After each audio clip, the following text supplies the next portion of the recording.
Welcome to Kickstarter Conniption. I'm Kevin Delp. And I'm Melissa Delp. And we are happy to be part of the Tantrum House family. In this video series, we talk about Kickstarter games. And today, we're talking about Between Two Cities, and it was funded on Kickstarter.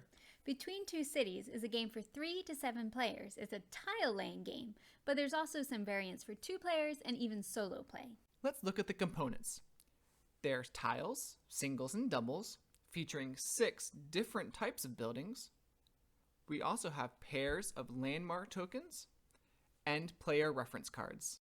Between Two Cities is a semi-cooperative game because you're actually building one city with the player on your right and then another city with the player on your left, and you're going to have to discuss strategy with both of those players. It uses a tile drafting mechanic, sort of like Seven Wonders. You start with 7 tiles and you choose one building for the city on your left and choose another building for the city on your right, and then you pass your tiles.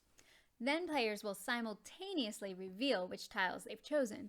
Now, I'm not locked in. If I thought I was going to play blue on the left and yellow on the right, but then I see what the other players have chosen and I want to switch those two, that's fine, because you can discuss with each player what would be best for the city on the right and then the city on the left. Play continues till you're pretty much out of tiles. You're going to have 1 tile left, and then you move to round 2. Round 2 is you use the double tiles and you get 3.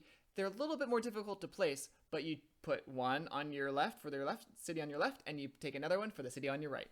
And then you go into round 3, which is actually just like round 1, where you start with the 7 tiles and you draft them and pass them.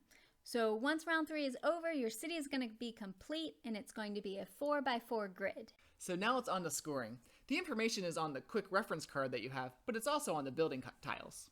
Now, the tiles score differently based on their color. Some of them score by how many you actually have in your city, or how they're placed in your city, or even which tiles they're next to in your city. Sort of like Suburbia or Castles of Mad King Ludwig. Now, determining the winner of the game is a little unusual and can be a little confusing the first time. You have to look at the city to your left and the city to your right. Whichever is the lower score, that's your score for the game. Here's how it works. My cities are the Eiffel Tower on 65 and the St. Louis Arch on 63. So my score is 63, the lower city.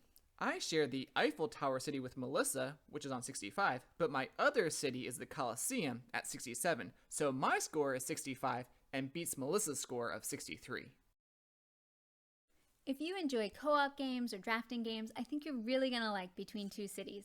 It also has that unique mechanic where you're creating partnerships with the player on your left and the player on your right to build 2 different cities. If there was one thing I would change, it would be with those duplex tiles. I just really like them. I wish we could incorporate them more into the game, but I understand why you can't because your city can only be so big. Yeah, they're hard enough as it is to fit in. Another thing that I like is the quickness of the game. Because you're making so many of those decisions simultaneously, it's not like you have to wait for 5 individual players to take their turns. It's easy to play, easy to teach.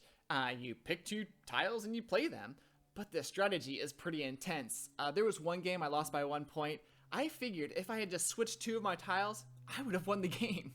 Yeah, the scoring is usually pretty close. We've played 3 players, 4 players, 5 players, and each time it's come down to about a point or 2 for the winner. Now, this is the first Stonemaier game that I backed, and I have to say, I am super happy about my decision.